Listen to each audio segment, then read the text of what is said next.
Guys, this is a pretty quick review of the Hornby Railroad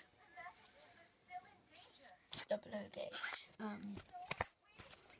O gauge Class 06 diesel in BR livery. I'll be quick, but it's really nicely boxed, as I unboxed it yesterday. I had it above my bed, and you have this little strip of track.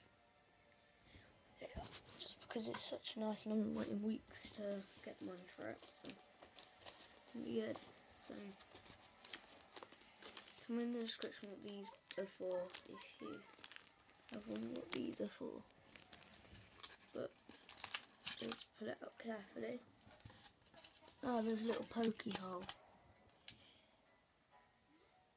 But it's a lovely model.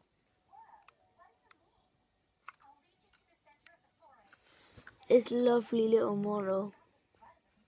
Lovely model. And it's a lovely greeny colour, and I just love the front of it. It's just so nice. So if you did enjoy this video, give it a thumbs up, subscribe. So see you later. Bye.